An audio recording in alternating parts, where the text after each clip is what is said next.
BooBaes.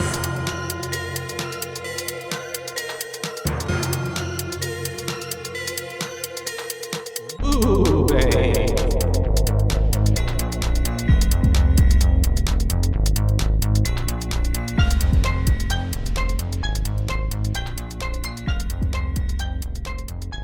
Hi, hello. Hello and hi and hey. Welcome. Welcome. My name's Caitlin. And my name's Joshua. And this is BooBaes. BooBaes. Where we talk about your favorite horror movies, not so favorite horror movies, and boobies. and boobies. We got some nice boobies in this one today. These boobies were Next level boobies. like literally the best pair of boobs I've ever seen. I know. And I'm not Everything necessar- about her yeah. is the best I've ever seen. Marlene Clark, she's gorgeous. Gorgeous. The whole time. And so is Dr. Hess. What's his Dr. name? Hess, Dwayne Jones. Okay, yeah. Yes. Also gorgeous. Oh my God. I was like, whoa. And when they finally got together, I was like, they look so good together. I'm breathing so heavily. Hi, you guys. And well, if we haven't discussed it or said it already, we're going to be covering Ganja and Hess today. Ganja and Hess, 1973, directed by Bill Gunn. So what made me like choose this movie, because not only, I mean, as we discussed last week, we are covering Black producers and directors this week this month. This month, just to honor Black History Month. And Caitlin. Of course, we'll also highlight Black and other, please. Other times of the year as well. Yeah, and for sure. other Definitely. like races and stuff. But anyways, this one it caught my eye. I was on a little list thingy of some of the most like iconic Black produced horror films. And this one I just thought was so cool because basically Bill Gunn they had asked him to create yet another blaxploitation film, and I believe they were originally thinking something along the lines of like Blackula, Blackenstein, one of those just, wow, this really isn't okay. Yeah. And a movie that way relied over the heavily top. on stereotypes Yes. and racism.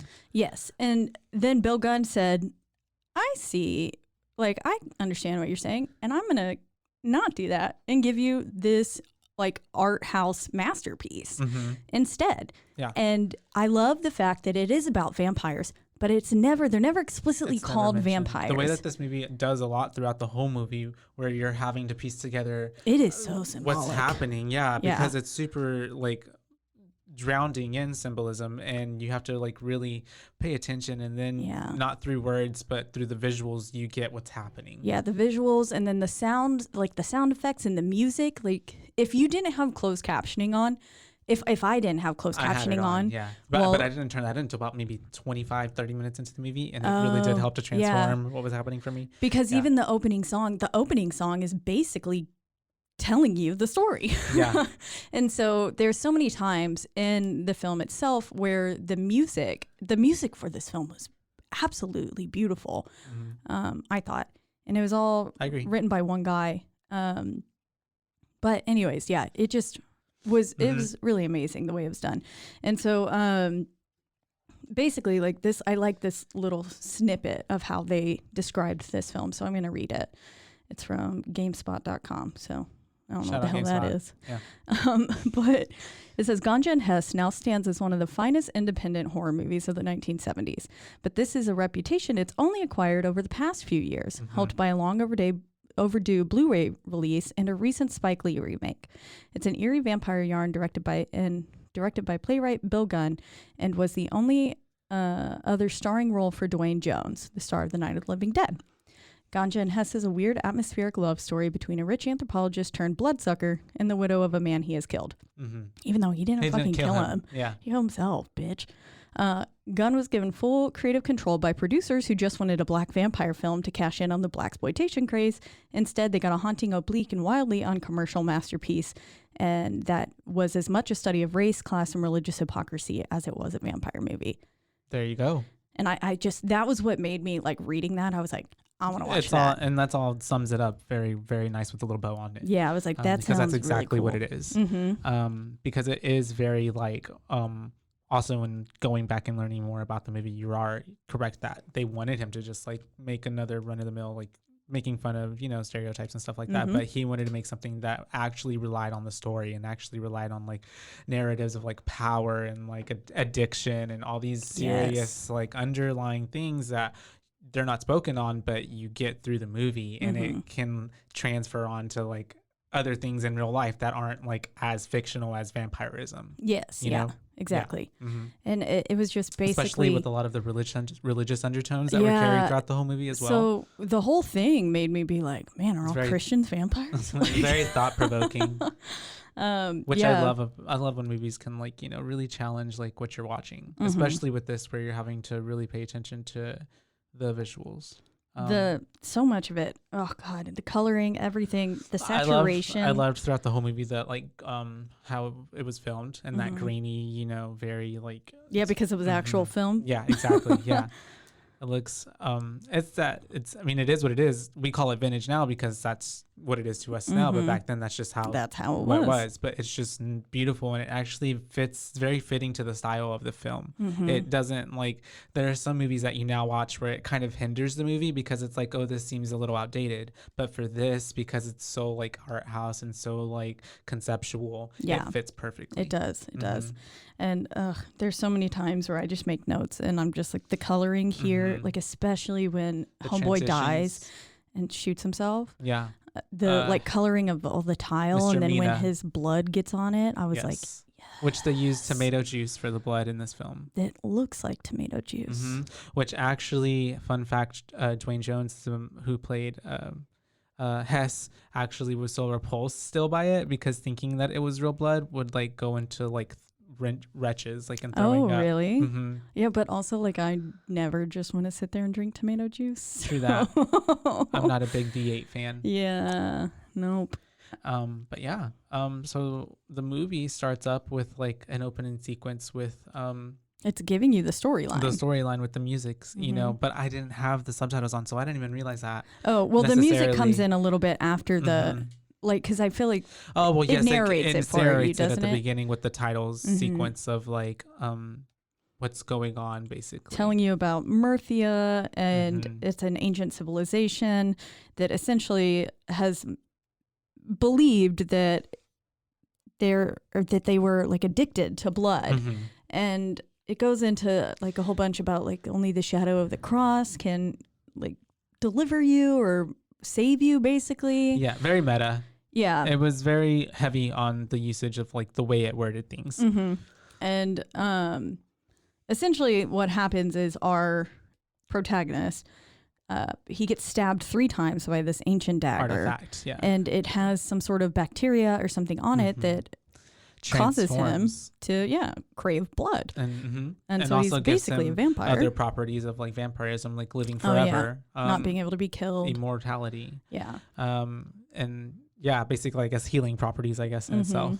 But yeah, it starts out with all of that. I love the opening sequence of how I was telling you what was kind of basically going to happen, but then how it opens up with like the marble sculptures and the title card. Yeah. And yeah, that was like just beautiful. This is where the song was playing, and the song was basically word for word being like in Murthia this happened and you get stabbed and now you like blood.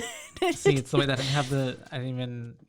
it's basically, it just gives you, and now it was much more artistic than that.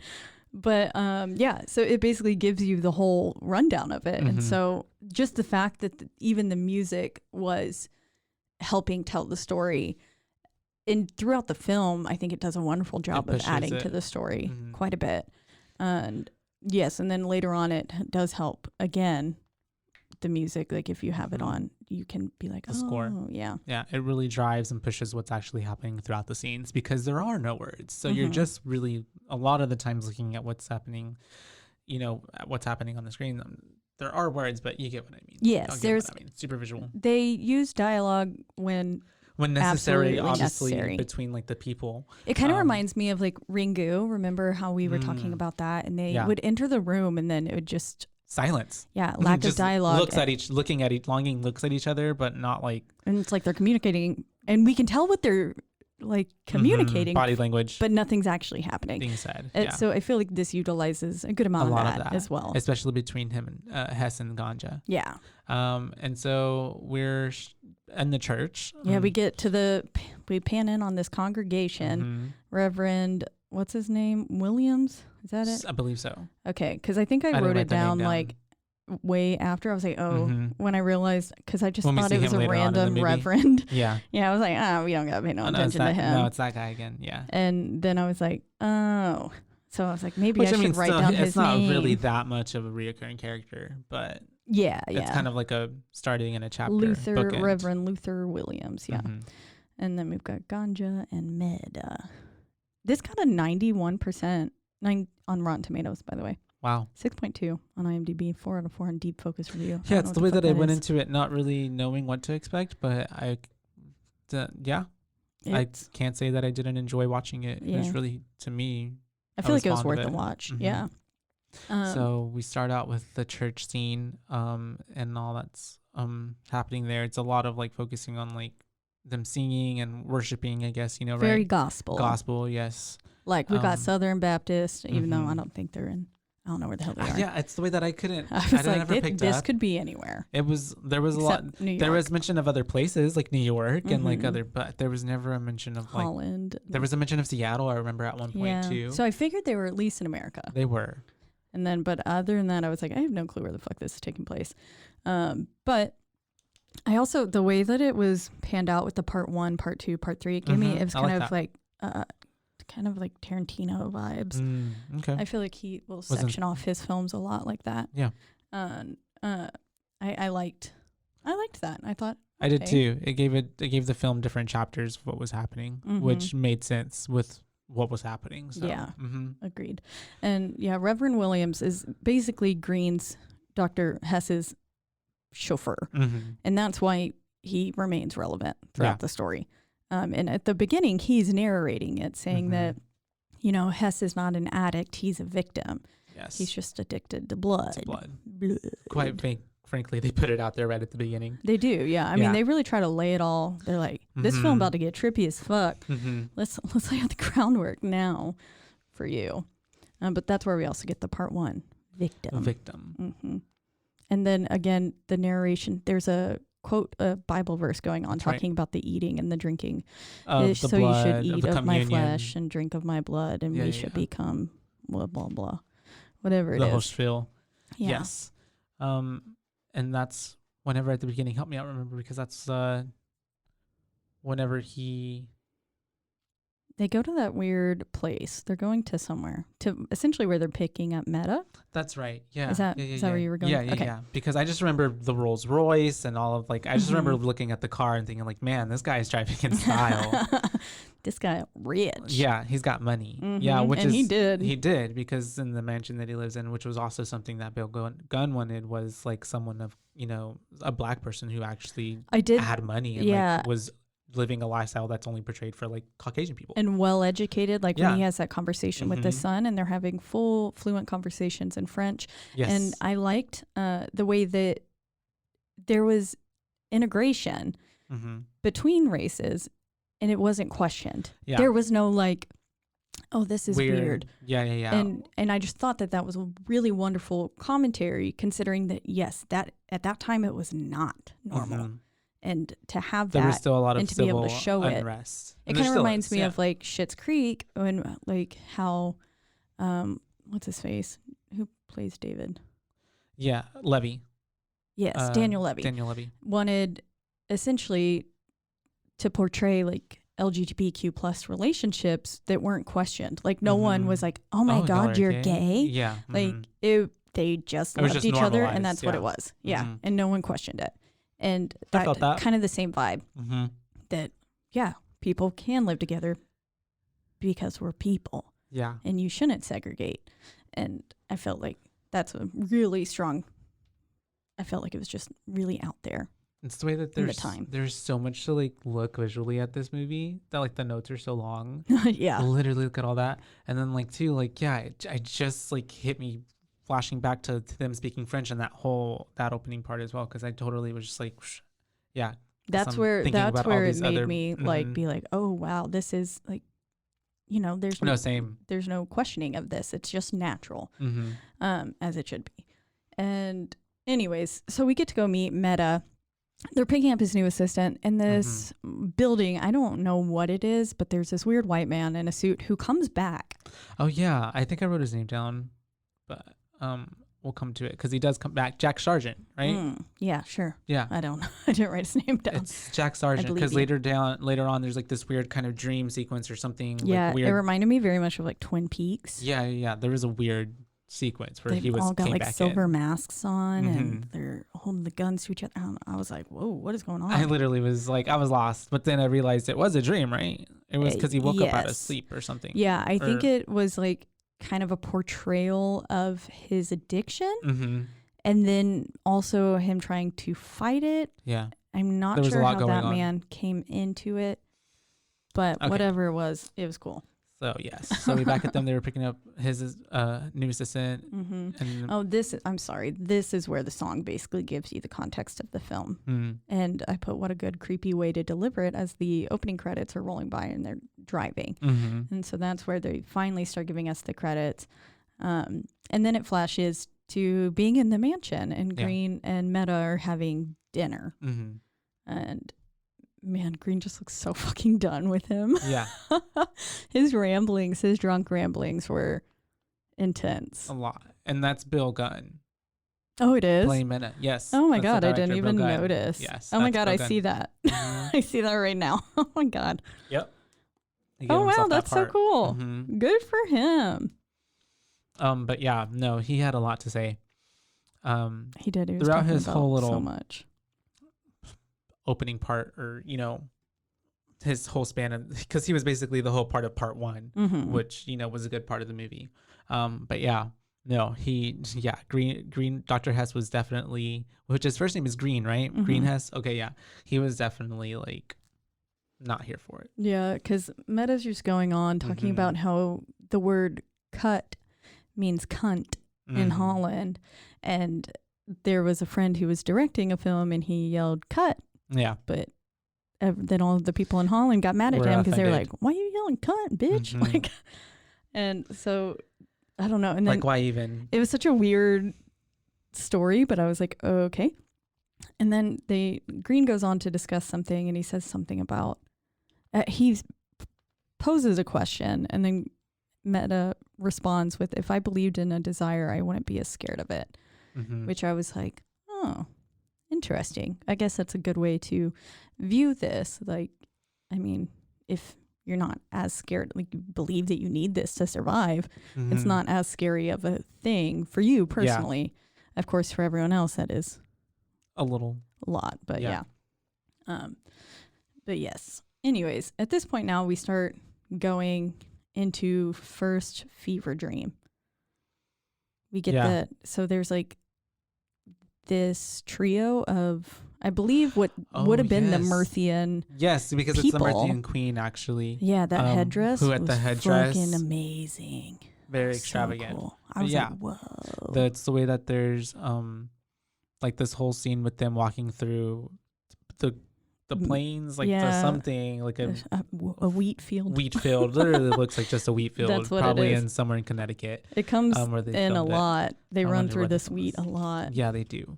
They love to run. While the music's playing in the background, and it's a fever dream basically. Because then this is where we also get the weird mask scene with the silver people too. It's like all meshing together. So you're getting flashes of the Merthian people with the like white silver masked people, and then also Meta is wearing a mask at one point, and Green is just running around like, I don't know. It's a lot of hot stuff happening. Yes, it's very a mess, much to like, be honest. Because I was honestly, it's the way my notes. I'm super confused. Yes, I didn't really quite understand what was going on until we then panned to like Dr. Hess being in the bed and he kind of comes to, and it did seem like it was a dream. But then I was also trying to decipher what that was. But then it jumps to what happens next, and I'm like trying to figure out what's happening in that next sequence. Yes, that's all. Because then he wakes up and he goes outside, right? Something alerts him to Mena being outside. Yeah, he's going to look for Meta. And then, sorry, I want to say one more thing about the mask scene. I just thought, again, that music was used so wonderfully here too. Like the whole mask scene is just unsettling with the overlapping symbolism between the two cultures, I guess, meshing. Very cinematic. And stuff like that. And then just with the increasing tempo in the music, it really pushes it, and it really drives the narrative of what's kind of happening. Yeah, and it just adds to the like confusion, chaos. Yeah, that is happening. And I thought it did a great job. But yes, he's going to search for Meta now. Which actually makes sense. Sorry, because in a lot of my like fever dreams too, they like just melt into each other. Yeah. And you're just like, what's fuck? Yeah. Yeah. Dream sequences should never make sense. That's when you have a real problem. And so yeah, then we find Meta outside, just chilling with the noose. Chilling with the noose in a tree, and he's in the tree, and I'm kind of feeling to believe because so the film, the way it's shot too, they're outside, it's dark, and it's 1973, and I'm assuming they didn't do like a lot of lighting for a purpose, like, but it's so dark you can kind of barely see what's happening. And you can just see his legs hanging down from the tree, and he's obviously talking to him up there. But I feel like because you can hear the little froggies in the background, and they're talking about the water, it feel like it's a tree that's like on the edge of the embankment, and it's like he's over the water. Oh yeah, probably. Like, does that make sense to you? Because that's what I was picking up on. Okay, so but then the way he picks up the cup and everything from the ground, which was I felt like was like just on the right edge. on the edge of it. Yeah, okay. And that's why the cup was right there on the ground still. Yeah, and because he does mention how he also considered throwing himself into the lake. And it was just I was like, whoa, what the fuck is going on? Because we were all sitting outside. I loved that we couldn't see his face throughout all of this. And this whole scene was just really good, especially whenever at one point he kind of stops talking and it just like is panted on his feet and with the rope there, and his feet aren't moving anymore. And I think it's actually right before Green comes out. Yeah. And it's just so creepy. It's haunting and daunting because there's also a noose there. And you're just a lot of typically when you see with the noose being a hanged body, you just see the feet hanging off the ground. So it was interesting to see the noose within the feet just hanging there as well. And thankfully, he was alive. Yeah. For now. So they're having a conversation. And Dr. Mena again is being very... Yeah, he's meta. Just like, I'm drunk, okay? Yeah. And he was like, I wasn't trying to cause any trouble for you. And then he was like, boy, it's my tree. Yeah, you're on my property. No matter what you do, it's going to have to do with me. Like, it's going to reflect on me. Yeah. They're like, if they find your body, they're going to come straight here. Because I'm the only other black person. Yeah. And so, but I did like how at one point, Dr. Hess said to him, I don't remember at what part throughout the conversation, but he was like, thank God your horrors outweigh your manners. Yeah. Yeah, I wrote that down too. That was a really good. That's a good line. It really stuck with me. Thank God your horrors because Dr. Mena was talking about, I guess, different ways in which he thought about committing suicide. And he said he was terribly afraid of drowning, which, yes, it's one of the most painful ways to die. So... as I guess I don't know, most of those people are dead, so how do we know? But yeah, so they're having their whole conversation. Eventually he gets them to come down after like he's like giving me my drink, and then Dr. Hess gives him the drink, and then like he's like, you put something in my drink. Yeah, accusing him of putting something in the drink, but apparently he just some ants out. Yeah. So there's a lot, and he's like, I'm sorry, I'm neurotic. Yeah. He's like, oh yeah, because he's like very self-aware of himself. He was like, what does neurotic even mean? And then he goes, it means it's got nothing to do with you. And then that's when Green was like, it's my tree and my rope. So yes, it does. Like literally all of this has something to do with me. Yeah.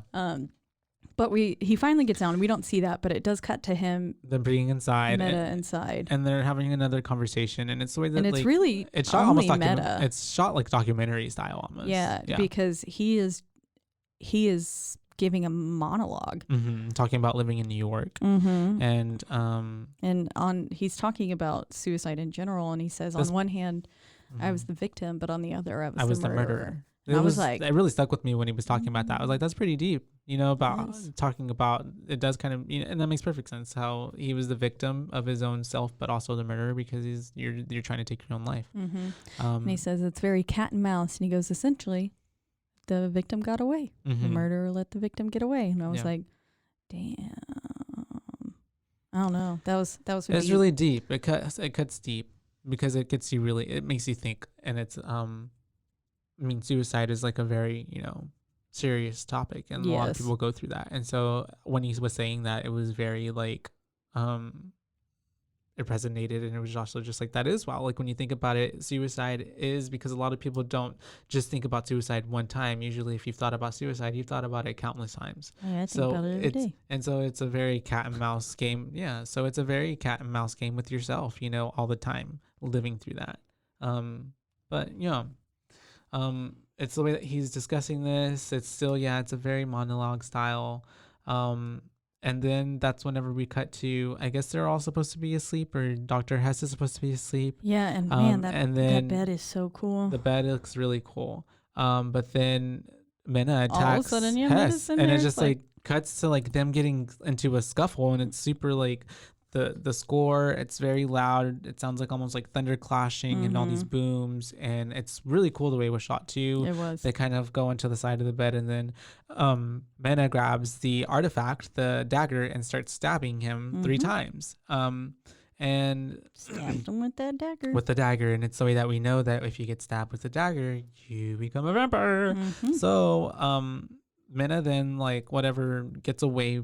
Or not even, just like gets on the bed, and then that's whenever we're to assume that I was like, oh damn, he's just gonna like go to bed right I don't know. It pans in on a painting too with the blood on it, and that shot was just, there was a lot of transitional shots between this whole, like between all the parts that are happening in the movie that are one driving the narrative, but also they're just beautiful. They're just pretty. Yeah, it's pretty cool.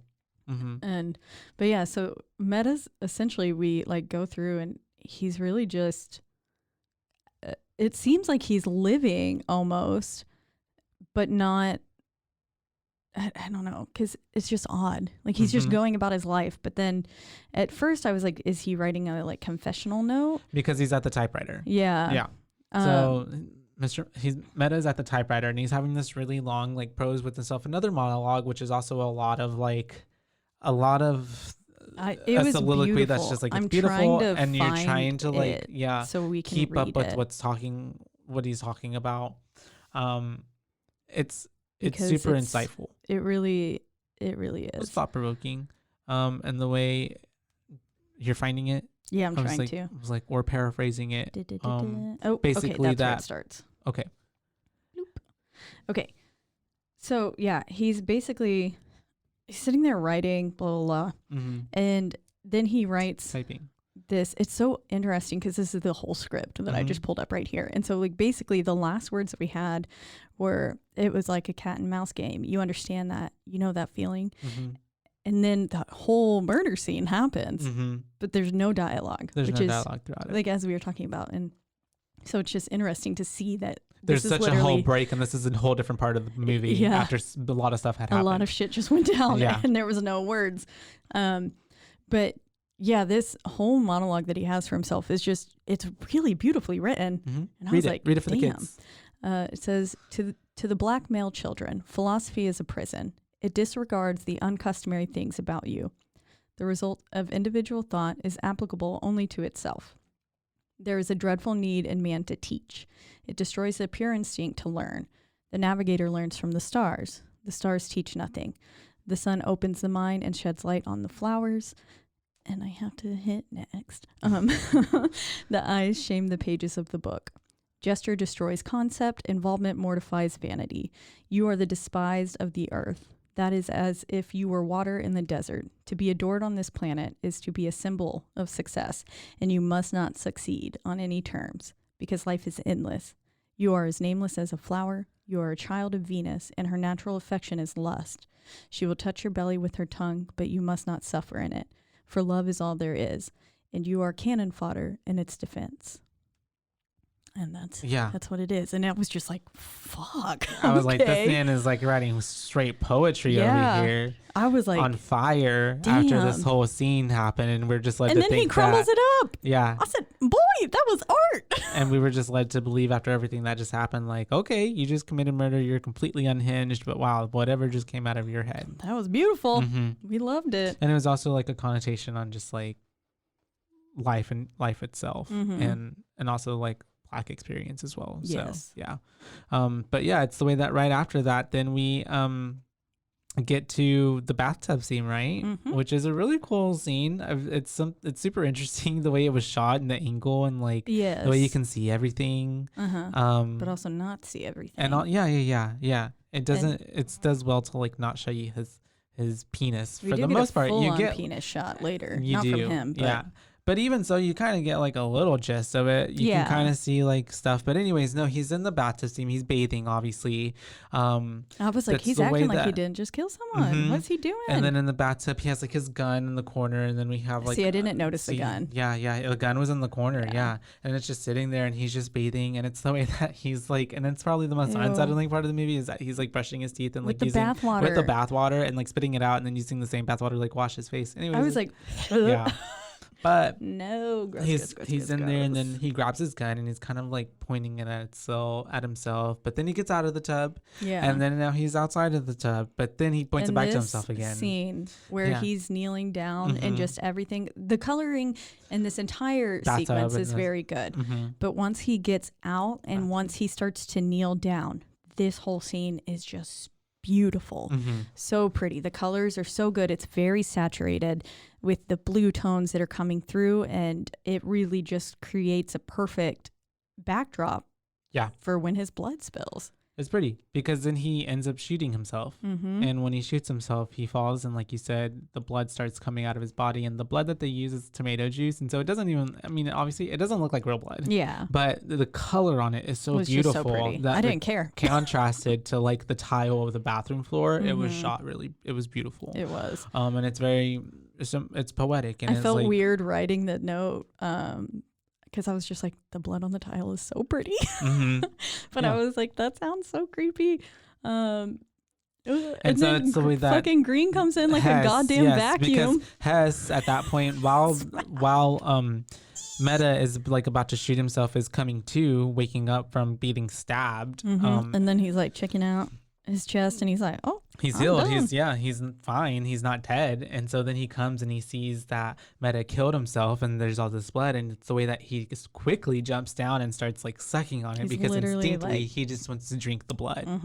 And he's literally just like with his fucking mouth to the floor to suck up the blood, which I like that it also never shows them drinking blood directly from a human. No, yeah.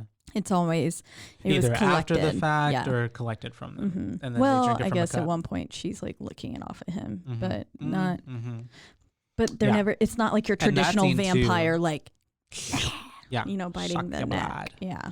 And then he ends up praying in a field, right? Because he's like, "What am I doing?" Yes, and then the cross was also floating in the bathtub water because there was a cross on the wall, and then it ended up in the water, and then now we get more wheat running.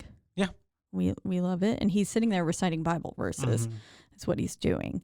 And at that point he realizes what he's doing. He's like, oh, I'm drinking blood and I really love it. And this tastes real good. Yeah. And he's kind of putting like, because it's not sad or anything, but he's a smart man. So he's putting the two and two together of like, well, had this artifact and I was studying these people and now I'm one of them. Like, yeah. And then this is where we get part two. Survival. And I love it. This bitch was just sitting there smoking a cigarette while getting his blood drawn. Yeah. I was like, what a 70s thing. What a 70s thing. He's at the hospital getting blood drawn, smoking that cigarette. And it's the way that then after I guess he's done with that, he makes a diversion by popping a firework or something. Yeah, I don't know. He made some sort of small baby explosion. Like, happened in a trash can. Yeah. And then he goes and he steals all the blood bags. I was like, LOL. I love it. Yeah. It's the way that they look too. They were kind of very like silly looking. The blood bags look like straws already in them. Yeah. Yeah. And I was like, I don't know what blood bags normally look like, but this seems usually typically, but he's still. This seems like the Halloween version of blood bags. And then I love how he just walked out of there real cool, like, and was just like whatever with the little bag, duffel bag. He looked so good. His coat. And then I love actually too. I love a lot of the shots that we got of like the city from back then, because it's really cool to just like see the times and how things are definitely changed from where they were back then and how they are now. There was a bus that drove past too. Was that red and white bus? And it said Liberty. Yeah. On the back, and I thought that I was like, that has to have some sort of symbolization too. I feel like to it, the way that it just was so bright. A lot of the movie was super symbolic. Yeah, I'm sure everything was probably like really well thought. It was really beautiful. Even if we didn't catch it the first time. So yeah, and then but now we're at the fun party. Yeah, he ends up at a party. And his son's there.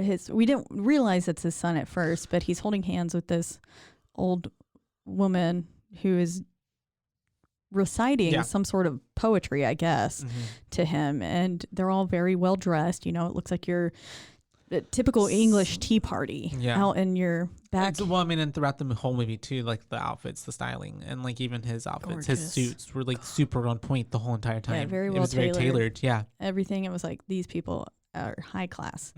But yeah, so then decide, and then that's when she goes, "There's your father," and we're like, "Oh, okay, Green is the dad." Yeah. Good to know.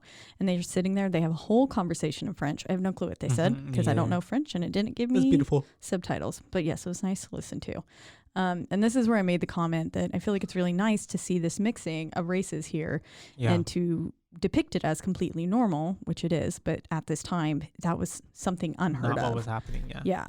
I mean, a lot of the movement was still happening. And so, it's still happening today, but that was very unheard of at that time. So I thought that was really good.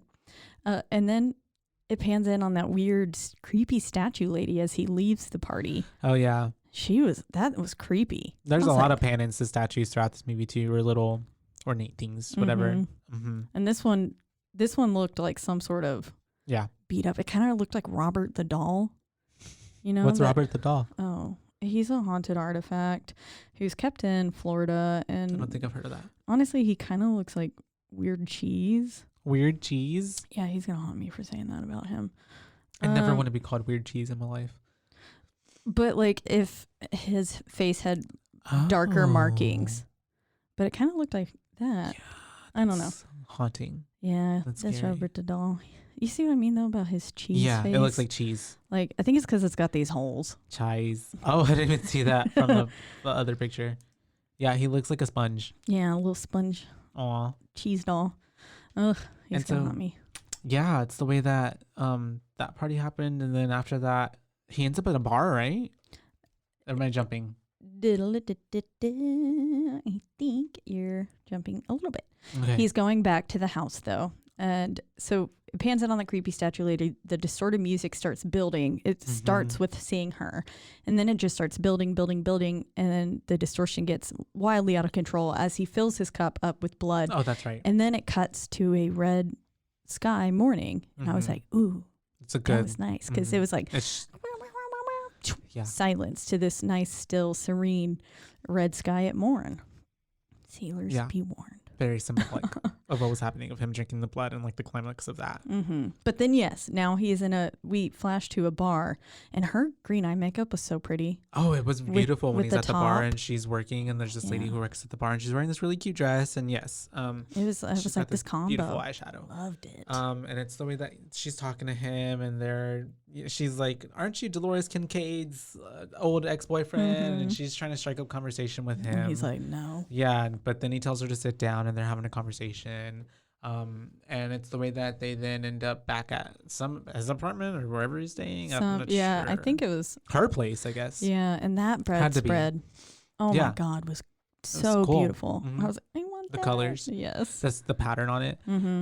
All I noticed was there was chocolates, like an open chocolate box on top of a TV, and I was like, okay, interesting. With like a water and then like alcohol bottles, but it had to have been her place or someone else's place because it's the way that they're about to get down. Like he was kind of like that guy next to her was kind of like. No, this was a setup. Yeah, her pimp or something. Yeah, this was definitely a setup. I think they wanted to I don't know. She was a sex worker. Yeah, for sure, and I think he was in charge of her. Yes, and.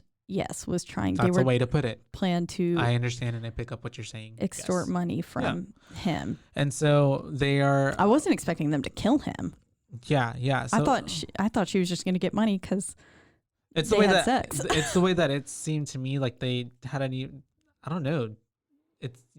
They did that, and then it's the way that I already knew instinctively he wanted to kill her because he wanted to drink her blood, right? Because that's his whole MO. Yeah. But then that dude came in, and I think maybe they were trying to rob him or something. It all happened like, so fast, but they stabbed him, and I was like, tried to what? stab him, but obviously he can't die. Yeah, because but they he's immortal. successfully did stab him. And he can't die, and so it's the way that then Dr. Hess starts attacking them, kills them, obviously, and then he kills the girl and he drinks her blood, obviously. And then it also shows like meta. Again, his death sequence pans in again. Yeah. And it shows him shooting himself in the heart as the girl, shoots green. Yeah. And motherfucker got shot like 6 times. And it didn't do anything to him. Yeah, it didn't do anything. But I was just like, holy fuck. Like, he's like Michael Myers out here. I like the scene too where then at that, it's like it's a montage of like visuals, and then you can see like him cutting their neck and then like literally draining them of blood. Draining the blood, yeah. Yeah, I did like that a lot. I was like, oh, what a nice, and it was almost unsettling to watch because it had the little the little splurts. Yeah, like the effects, the visual effects, which that was good. And that at first looked a little too like watery tomato, but then it started looking more convincing. It was just really pretty. Yeah, it was again. The coloring like are very vibrant with her skin, and then she had like a purple dress on or something, and then the red, and it was like, this is nice. It's pretty. How nice to watch someone get killed. And commercial break here.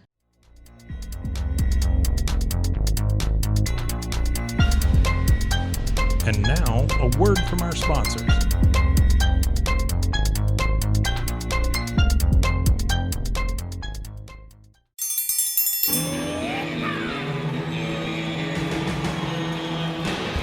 Hi, I'm Hank. You might remember me from a show called King of the Hill. Check out a King of the Hill rewatch podcast. These boys ain't right, but they are funny. Find the podcast anywhere you get your podcasts or at roguemedianetwork.com. I tell you what.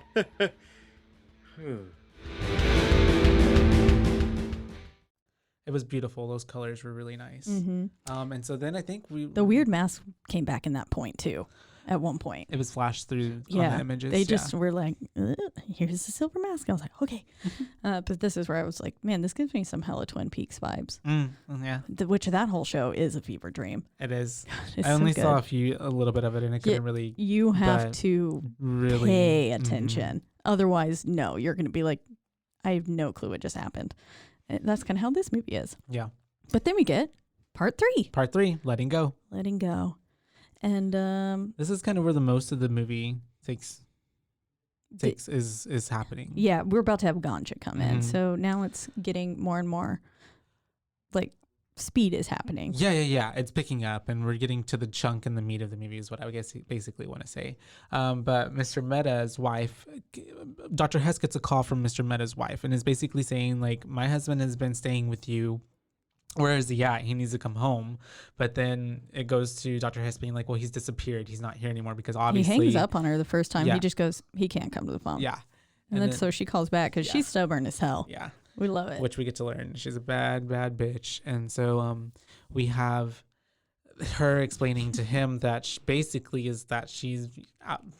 doesn't have any money. She's trying to find a place to stay, and since her husband, who is apparently missing, who she thinks will turn back up because he's crazy and he just goes missing sometimes or just goes away, disappears, if she could stay at his house with him, since he already has a room and board there anyways. So, and I love it. Hess goes, where are you? Ma'am, it's been a very difficult week. And she goes, I've had a very difficult fucking 6 months. Okay, motherfucker? And I was like, ooh. And then, yes, he says, where are you? And she says, I'm standing in front of Pan Am, and the driver can't miss me because I'm valuable. And very I was like, valuable. yes, bitch. Yes. Yeah, it was a good I think line she said for her Pan to say. America, like the whole Pan American, word, but it's Pan Am.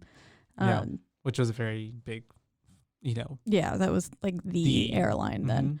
But damn, she's just so beautiful. She's very commanding already. She's gorgeous. She's played by Marlene Clark. When she gets out of that car. Who is also in a bunch of other movies at that time. But yes, when she gets out of that car, and all of her outfits throughout the whole movie too are just like incredible. On point. They're amazing. Whoever stylized the movie styled it was like really knew what they were doing. But yeah, so she's getting picked up. She gets driven to the mansion. It's where she meets Dr. Hess outside, but she's like, tell your boss I'm here. I'm here. But then he's like, I am Dr. Hess. Yeah, Dr. Green. And then she kind of looks at him, and it's the way that at this point is where we're starting, where we're getting like all of these kind of scenes between them where there's not really a lot of dialogue, but they're just kind of looking at each other, or there's long pauses. She realized she fucked up. You can see her kind of biting her tongue. She's like wincing. And then she's like, okay, well, I'm really tired and I want to change. Yeah. And so they get inside. She gets out of the clothing she was wearing clothes, and then she gets into this also nice outfit that's like a nightgown kind of outfit, I guess, right? It looked so comfy. And this is where I put, like, originally, the moment they started pouring that alcohol, I was like, they look so good together. Yeah. And I was like, I put, oop, they're going to fuck. Oh, yeah. My next one is, oops, she trying to fuck. Yeah, literally. Because they're at this point, she goes to the same quarters, which is essentially like a living room, I guess, or a reading room that he has. A den, and music's playing on the record player, and they're just kind of having some drink, some wine or whatever, and conversation, but not conversation. They're looking at stuff, and then it's the way that they're just still enjoying the night together in the next scene. And it's just all sudden they're in bed, and then he's like, bye, motherfucker. He runs off. Yeah. All of a sudden, and she's like, the fuck? And then you get to see her boobies there, and they look really nice. Yeah. And I was just like, where's he going? Yeah, he runs to the attic. Maybe to try and not kill her. And that's what you get. That's what I like, where I essentially picked up too, where a lot of this maybe relies on like what you're seeing and not necessarily what's being said, because that's what I also picked up, is that at this point, because you see like they were really enjoying each other's company, that he didn't want to kill her or attack her, and he literally was feeling his instincts of like, I want to suck your blood, and so he ran off. And it's the way that she's a stubborn woman, and also she's like, where'd you go? She's chasing him after he goes to the attic, and he's like on this bed, and he already drank some blood in the cup because he was trying to satiate that thirst. And then he's basically passed out on the bed when she finds him in the attic, and they make sweet love again. Yep, stuff starts getting physical again. And then it cuts to them being outside having and they have breakfast. They have chairs like your chairs. Yep, I put LOL, that peacock chair looks identical to mine. I was looking at the pattern on the edge, and I was like, yep, that is the same peacock chair. So famous too. His chair was a different peacock chair, but hers looked almost it could have been the same one. Yeah. I watched it with Robert, and it's the way he was like, oh, it's like Caitlin's chair. It's like literally. They were. Yep, I that's my notes right there. LOL. That peacock chair looks identical to mine. But yes. And then I put they clean up real good. They look so fucking good. They do look good. She looks so good. His suit looks really great. They're having this like brunchy breakfast whole situation. She's asking him questions, and he's like impolite questions. But that's her forte. She loves impolite questions. She says they're the only ones worth asking. That's how you get to know someone. And he's like, well, what do people get to know about you? And she's like, nothing. And he's like, they get to know that you like to ask impolite questions. Yeah. And she's like, fair enough. And so then they're having poor Archie's just being there. He's like, do you want some fresh coffee? He's trying to like break the tension because she mentions money. She mentions money, and you can see Hess's eyes look to Archie like, you already know from her, she's looking for power. She wants money. She wants glory. She does. She wants a sugar daddy. She does. Yeah. She do. And then she's so mean to Archie. She's a little mean to Archie. Yeah. So mean. Basically, it's like she's making him work because she's like literally asking him to get all these things for her. She's talking about she needs this and that. Talking to him like he's an idiot. She's like patting on the table. She's like, I need the grape jelly. Okay, do you got that? I'm also going to need an extension cord for my record player. And something else. Extension cord. Do you understand what I'm saying? Yeah. It's like how she was, and I was like, girl. She's being very condescending. Bitch, like he is not a child. But in a way where I was kind of also living for it. Yeah. Because she was being that, like. She was, yeah. She was being that bitch. But also, poor Archie, he never did anything. He really didn't. He really didn't. Just was he so didn't deserve sweet, all that. making all those nice little foods. And so they have. Oh, and then she goes, "Where did he? Like, how did you get here?" And Archie says, "He came with the house." And she goes, "So they put in the plumbing, and then they put you in next." She was very sarcastic with him, so sassy. I love it because they're having a whole conversation, and then they go get groceries or something like that. Yeah. So she. At this point, jump maybe, but yeah. I mean, that's basically what happens. Yeah. He's going to leave. She's standing up on the terrace, and I was like, man, she's trying to wife him up. Like, damn. And Dr. because she's like sitting there being like, what can I make? Like, is there anything in particular you want for dinner? And he was like, no, just whatever you're good at. And then she goes, did I hear you say you don't believe in marriage? And he was like, I never said that. Yeah. Like. She's already laying down. She's putting it on heavy, pretty much, is what we're getting at. Like, she got over metal real fast, huh? And so it's the way that, yeah, literally. And it's the way that she then at this point, she still thinks he's alive. She does. She thinks he's going to come back at some point, but she's still trying to like hussy up with this guy. Yeah. Shack it up. And so, yeah, her and Archie come home with groceries because they're going to cook dinner. Oh, and those are some industrial strength shopping sacks. Like the way that Archie's picking them up. Yeah. And oh my God, that's a lot. And it's the way she's like, Archie, you forgot the wine. He's like, well, Dr. Hess has wine, in his cellar. He was having to carry all of those bags, then open the door for her. She didn't know. She closed it behind herself. She wanted his help. Like he held up his somehow free hand to help her out. Yeah. And then she goes into the house and closes the door on him. Yeah. And like leaves the car door open. And I was just like, girl, like, she's being a bit of a diva, she really some would is. say. But yes, she needs the wine, and he says, well, he keeps a great wine cellar. But we're not allowed in the cellar, and the only time I've been to the cellar is when I'm with him. And so she's like, I won't tell him that you told me, basically, and I'm going to go. Basically, she's going to go to the cellar. So she's like, he points it out to where it's at, and then she goes to the cellar, and she's looking for wine, but it's the way that she opens up I wonder if he got bodies down there. And she opens up a walk-in refrigerator, and there's her husband. That wine cellar was dingy as fuck. It was. And it's just filled with blood. Yeah, and then, it's the way she finds the body, and she gives this like really good scream, and the visual on her face when she's screaming. Blood curdling. Yeah, literally. And so, yeah, then after that, it pans to dinner, and they're across from each other. And I love how it's shot when they're at dinner. Actually, it cuts to Green walking up, and he had went out for a bit, and he walks up to this random white bitch on a stoop with a baby while that's happening. And so then it cuts to, and he had slept with her and then killed her and then left her body alone with the crying baby. I was like, savage. Yeah. Damn. I remember that.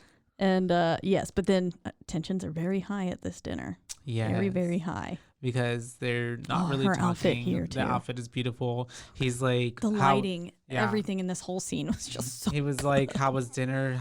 She's like, I couldn't really quite cook it. And then he's like, oh, okay. And then she's kind of being very like short with him. And then he's like, are you okay? And then she's basically like, I know you murdered my husband because I found his body in your refrigerator.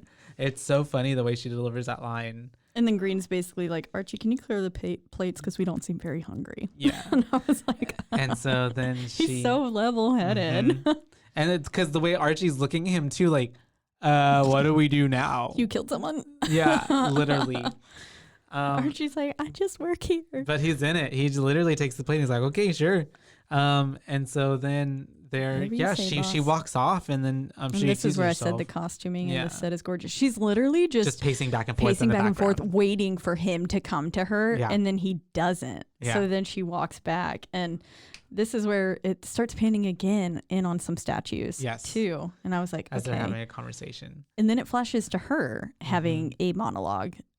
About snowball fights. Yeah, about when she was a child and how she was having a snowball fight with her friends outside, and that whenever she went back to like home or something, her mother questioned her like, where have you been? Kind of insinuating that she had been running off with like some boy and was doing things she shouldn't have been doing. Because someone said that they'd seen her being chased by a boy. And she said, well, because we were having a snowball fight, everyone was chasing after each other. Yeah, and basically kind of getting to the point, or to sum it all up, is her mom wasn't really that nurturing or that good of a mother towards her. She called her a slut. And she called her a slut. And she kind of just like had something that she was holding some begrudge against her because she didn't treat her well. And she was saying how she had these older siblings who were 10 and 8 years older than her. And she felt like she was a mistake. She was a mistake. She said a burden. Her mother basically viewed her as a disease, and she said, like, I came down with ganja, and she said I was a disease, and I decided to give my mother a full case of it. So she decided to give, and I was like, give her hell yeah. Basically. She was basically deciding that she was a very deep monologue, and that she was only going to provide for herself, and it's really, she's only got herself in the end, and so she's going to do whatever it takes to make sure she's to good. Provide for herself. Yeah, and that's what she's getting for in that. Which is very telling for her. For her, like, for sure, her whole character, her whole arc of why she is the way she is, and then she gets over Meta's death real fast as they're now having a pillow fight. Yeah, and they're like playing, they're having fun, they're like very much in love. It's the way that I can feel like. Cute, yeah. I feel like also too, we're not seeing it, but obviously I feel like time has passed. Like they've obviously been together for a little while. It looked like she was wearing the same outfit though. And they're she just took her hair down. And they're getting married in the next. Yeah, I was like, oh fuck, what? They're getting married? What? But then her wedding dress get up was so pretty too. Yeah, everybody's outfit. There was this chick with the little coiffed hair and like blue outfit that was beautiful. Their whole regalia. It felt like very random ass people just sitting there witnessing their marriage. And I was like, okay. But they were pretty. They were dressed well. And then, how sweet, they disposed of Meta together. They did, and that's why it was very kind of almost. It was symbolic too, where like they're giving their vows at the same time during the wedding, as like you're getting this visual of them disposing of a body together. Yeah, so it's like literally like through thick or thin, like through getting rid of a body together. Yeah, and so like we in this. It flashes to them in bed now. I guess their honeymoon kind of thing. They're consummating their love. Yes, and he says, you still think I'm psychotic? And she goes, of course. Yes. And she was like, you're into horror movies, I can dig it. And I was like, man, that's us. Yeah, literally. And so then he's like, I want you to live forever. But she also says, let's follow nature and celebrate our divine art in all 69 positions. Yeah. She has a freak, because she says everybody's a freak somehow. And so she's okay with him, having have murdered her husband. Well, that's what she's under the assumption, even though her husband killed himself. Yeah. And so, he then once is telling her that he wants her to live forever. So then we're kind of like, we know what's about to happen. He stabs her with the dagger 3 times. And then And at first her body laid there a little long. And I was like, is she going to come back? Yeah. Because then I was like, oh shit, did all the like bacteria come off in him? And so now he's not actually going to. Like he just murdered her. Yeah. It's like, that would really suck. Yeah. And so we have like. Then we get another wheat running shot. In the white dress, and it's so beautiful. And then I put also, damn, her boobs. Yeah, she looked really gorgeous, even when she fell down, and you just see like her tatas just like flopping. Yeah, it's nice. Flopping. But that whole scene was just absolutely gorgeous, especially at first too, when it was only showing her feet and just like her running. There does seem to be a weird focus on feet in this film too. There is actually, yeah, I've noticed that. Because later on in one of the congregation scenes, it's also on very the feet, fixated where they're dancing, on feet. Yeah. And then earlier before that, where she's with that guy and it's on the feet. Maybe Bill Gunn had a foot fetish. Yeah, maybe. Never mind, I'll tell you that story later. And so they're all this stuff is happening, and then I feel like we get another, like, isn't it, because I was a little confused, to be honest. There comes another part where it's like symbolic visuals of her transforming, I guess, into so it basically comes to them, they're walking now in this somewhat of a more traditional looking garb, maybe I don't know, like trying to, I guess, pay homage to the Myrthian culture. I don't know. And she says, like, I had a strange dream last night. I dreamed that you murdered me. And I was like, bitch, you did. Yeah. But then, so there's a shot of them with the flowers and more traditional garb. And then the dagger, it's him lifting it up. And then all of a sudden it comes down and she's screaming. I guess he's like explaining to her what happened. Yeah. And that's the visual of what's happening. And then then you get the like whole. It's like almost like a ritualistic point. Like visual of what's happened. It did feel that way. And then you get the camera like. It felt very found footage, like first person point of view as she falls to the ground. Yeah. And I put here, I almost wish it could have ended there and I would have been okay. That's literally what Robert said. There's like 3 different endings where I'm like, this could have been fine. That. He literally was like, this was the perfect spot to just like have ended it, and it would have been like beautiful. I would have been like, perfect. Yeah. Sold. But then there was other things that happened where I was like, okay, well, this is really cool. So I'm glad it didn't. But then it could have ended there and I would have been happy though. Yeah. But yes, anyways, she does seem hesitant at first about some of the blood, but then, because then it pans to them, she's in bed. Yes. She looks pretty rough. She's going through it because she needs to drink blood. Yeah. And she's like, and then I guess she takes that first sip and she's like, okay, damn, this is some good shit. Like, oh, I like that. Yeah, she drinks it right up. And then it cuts to that dinner. And he invites a guest over because he's like, he said, we're going to have a guest for dinner. Yeah. And I was like, you actually going to eat the guest. Yeah. But, the way that scene, the whole scene between her and the guest, because she essentially sleeps with him. She's doing the same thing that Hess even does. Just them at the table with her, they're both in solid red outfits. And then we've got these giant red roses in the centerpiece too. And it was just, and then it was such a dark room to where almost everything was like black, but then you just see these 3 red focal points, and then our guest on the other side, and it's metaphoric of like the blood that's about to be spilled. You know, it was just God. It was so they're beautiful. vampires. Yes, and so, but yes, she does seduce the guest. Which is they're beautiful. They're literally gonna have their guest. I loved how all of these shots too, when like their people are sleeping together, they're so beautifully shot. Like the bodies just like intertwining with each other, and it's very tastefully done. Like you don't get anything really raunchy. I literally put this sex scene as beautifully shot. Yeah. Because yes, it didn't feel. It's not raunchy, but you still get like that passion. It's very passionate. Sensual. It's sensual. Yeah. It's the way that I was like, am I watching porn right now? Yeah. I was like I don't know. But not in like but like, you know what I mean? Like, yes. Yeah. I was like, wow, this is very erotic film. Like, yeah. And she puts, before they even like get to it, she puts a weird ring on his toe. Yeah. And then she plays with his nipples, and then they just start fucking. Yeah. It's beautiful. And she's like cut him on the back. She's like used her fingers, gouge his back, and he's bleeding, and she's like licking from it. And then it has this scene of her drinking from a rose, and then the statue is leaking blood. It became so heavy on the visuals, and then at the end, it's him literally with blood all over him. And I thought it was so beautiful the way it contrasted against the skin, and like just like it looked symbolism, like glittery, and it was so nice. It was beautiful, yeah. And they then looked like vampires she was from Twilight. screaming with a blood-covered face, and then we pan to, and he's just covered in blood, like she killed him dead. And it's also beautifully shot because it's also symbolizing like it's her first like kill. It's her first like kind of her. It gave me. It's very like ritual, like very like what's the initiation into the lifestyle. It reminded me of. Like, I wonder if Queen of the Damned and That's Akasha literally what I was thinking played on this at all. Sure, because was that her name? Was that the queen's name? Akasha? Remember. I think so. But I know. Aaliyah. Queen Aaliyah. Yeah, Aaliyah played her. We have the same birthday. Well, did. Anyways, it was beautiful. This whole scene was beautiful.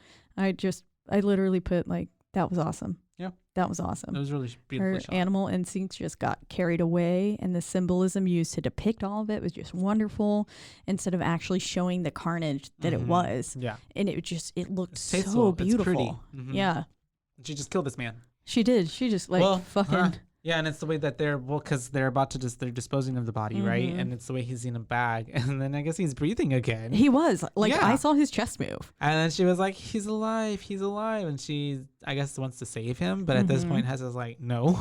Yeah, and so she's like, she's very upset, battling the thought of like having to kill and stuff. I think at this point for her bloodlust, but at some certain point that does change. I feel like, because then it's like. She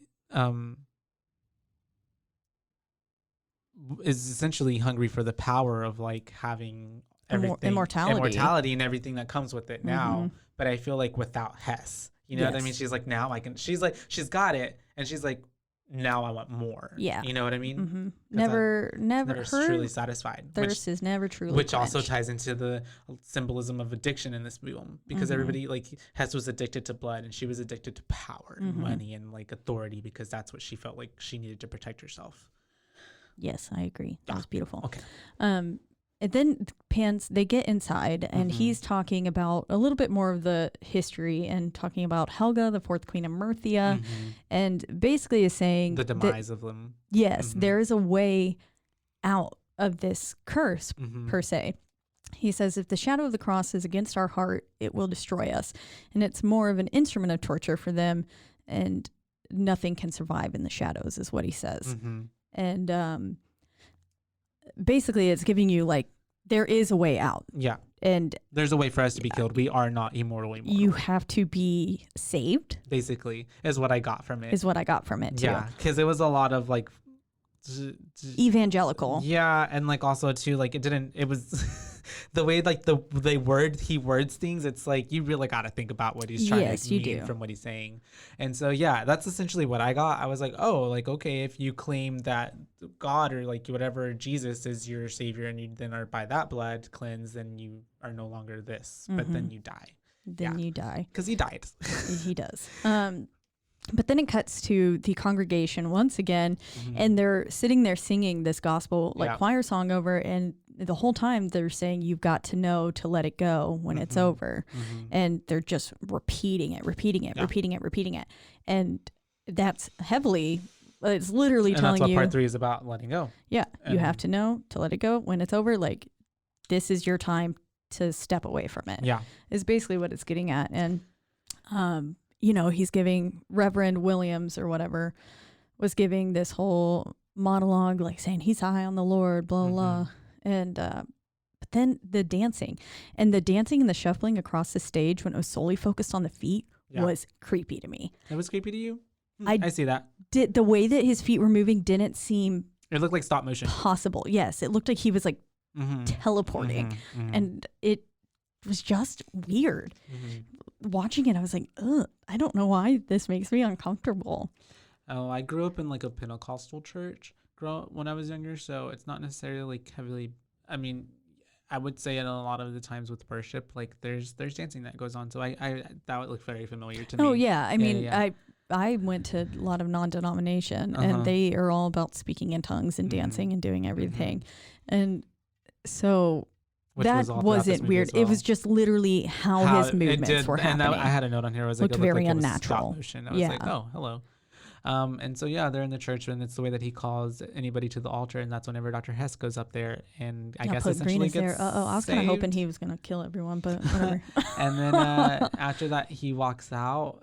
The gospel scene, like with Reverend, like sitting there just like petting Green's head and everything. That was weird. It's almost too long, but I think I like that. Yeah. It's like it feels uncomfortable in the building tension because I was like, I'm not sure what's going to happen. And this whole time, I was like, is Green gonna snap? Is he getting purged? Yeah. What is going on? The whole time Reverend's just still praying and stuff, but then he's like petting Green's head, like quite literally. It goes on for quite a while. Yeah, and then I was like, are they purging him? I was like, is that all it took? That's all it took. Just some prayers and some dancing, and that's it. And he little cried, the Holy Spirit. And then I guess something else happened. Oh. So he's running. We get another wheat running field shot, and I was like, "This is a fever dream!" Like, holy shit! And that shot is just beautiful of him running back. Yeah, and I almost wish it would have ended he's right like here taking his shirt off, and he's like, yeah. It's just metaphorical in a sense. I guess he's like, I don't know, going back home. I don't know what he's doing. Yeah. I think he was quite literally going home. Yeah, because then he ends up back home, and then he just dies. Yeah, it cuts to him crying and some man was singing, but I guess that was the music. But basically they've got this weird big ass cross hanging up and he's like, I want you to come with me. And that's right, in the chair. And then she's basically like, she doesn't say anything, but yeah, he is in the chair and then there's this double exposure of him breathing heavily with the wheat field again. So we're getting the wheat field and running through and then, but him like sitting there dying is essentially what it is. He's has very labored breaths and he's quite literally dying. Yeah. The breath is leaving his body. His life is leaving his body. And then there's just this intense wailing as his collapse happens and it's showing Meta's death yet again. Yeah. And it's just like flashing and then this wailing that's happening it's very like, it reminded me of Midsummer whenever they're all sitting there together. Yeah. Like crying. And they're all feeling each other's pain at the same time. Yeah. That's what the sound sounded like. Not the it's very haunting. Visually. Yeah, I get what you mean. Yeah. It was just very like, what? And then it just goes to like straight screaming. Yeah. And then I was like, damn, so that's how it worked? And that's it. I was like, so that worked? He's actually dead? He's dead.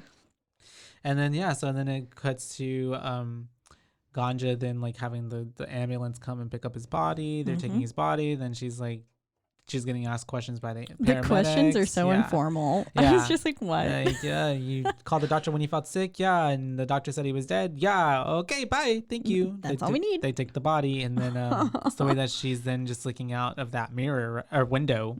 And the red imagery here is just so damn beautiful. And then she's with the music and then she's looking and then there's the pool and then that guy, which I think was supposed to be dead, comes back running back. And that's when you get the... oh snap, that one guy was alive? Yeah. And he's I'm assuming, running up with his dick flapping all over the place. Yeah. His penis is just flapping everywhere.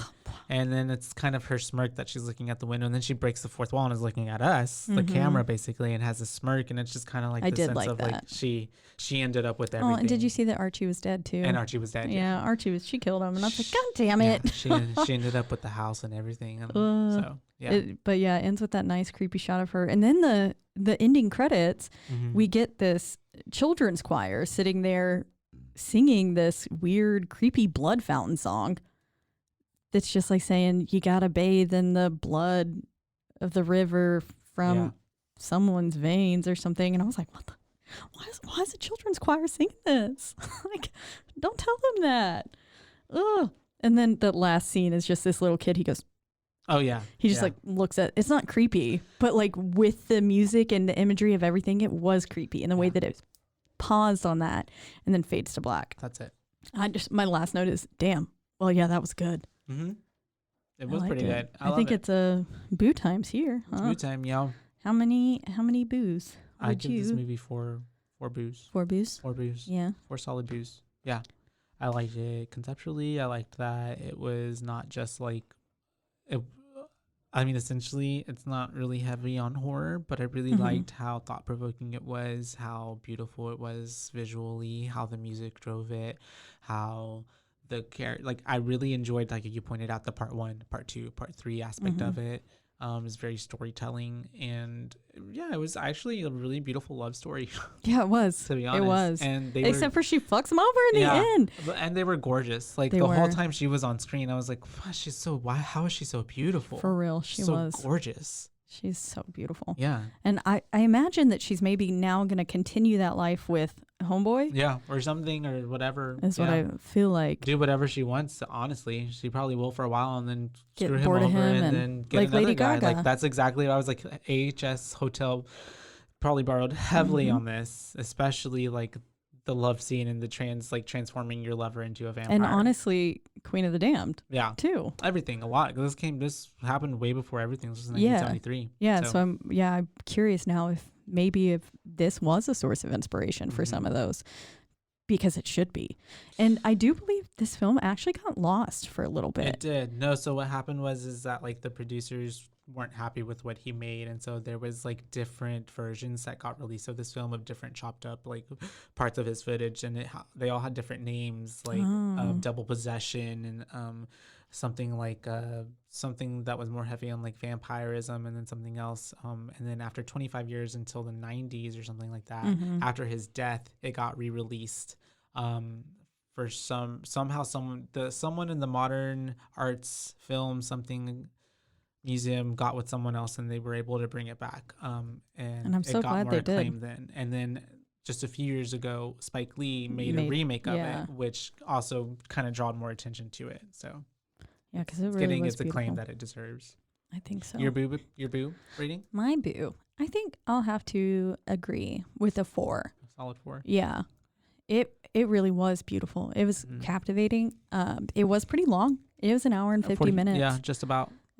So that's a pretty long movie, and it really, so much of it was like, what is going on?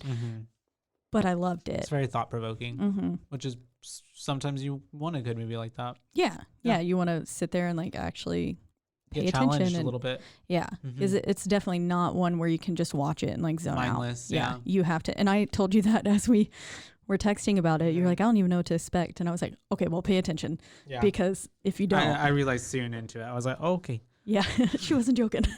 Yeah, but it was good, because otherwise you will miss things, and little subtle important things. So yeah, it was great. I loved it. So everybody should go watch this movie, most definitely. Yeah, we watched it on. We had to get it on Prime with the Showtime subscription. But if you get Showtime and start the free trial, and who knows, you might enjoy it and keep it, but you don't always have to keep the free trial. It might work out for you just to watch the movie. But yeah, it's definitely worth it. Worth the watch for sure. But as always, we're in the lovely Rogue Media Network studios. They take great care of us. We've got new faces here today. That's exciting. It's always exciting. Yes. And you can listen to us on so many different platforms. The biggest two being Spotify. That's right. And Apple iTunes. Podcast. Yes. Yeah. And when you are listening there, please don't forget to rate, review, and subscribe. That's right. Because it's the only way we can get ahead in this world. Yeah. Mm-hmm. And it means a lot to us. So it really does. Please do it. Thank you. But yeah. You can also find us on social media. Exactly one platform. On Instagram. And that is at BooBaes Podcast, all one word. And that is BOOBAES. Mm-hmm. Because we're your BooBaes, not your BooBaes. as I'm hitting the microphone. All right, you guys. It was a fun one. On that it note. was a good one. Can't wait to hear or can't wait to speak to y'all next time. Yeah. On that note, bye, bays. Bye, bays.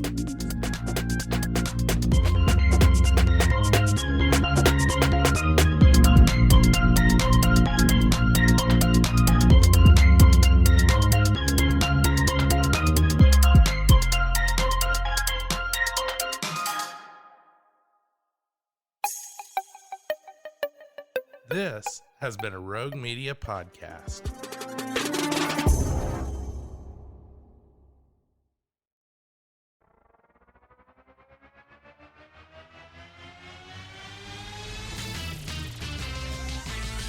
Bros and foes and heroes. Gonna tell you about bros and foes and heroes. Gonna tell you about. Hey, I'm Zach. And I'm Mike. And we have a fantastic new podcast to tell you about.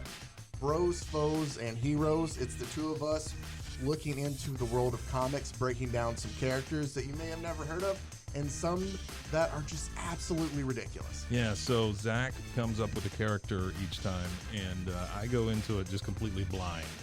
I don't know who this person is or what their abilities are or anything, and basically I guess we kind of go over their origin story and just some of the ridiculous stuff that maybe, especially Golden Age stuff. Oh, Golden Age stuff is always the best, and we will make sure to highlight all of the shenanigans and just absolute weirdness of everything.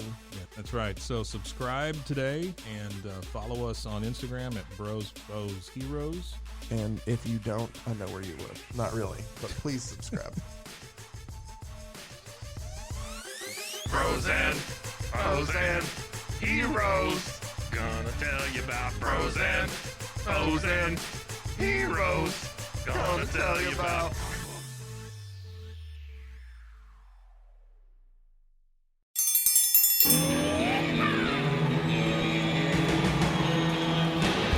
Hi, I'm Hank. You might remember me from a show called King of the Hill. Check out a King of the Hill rewatch podcast. These boys ain't right, but they are funny. Find the podcast anywhere you get your podcasts or at roguemedianetwork.com. I tell you what.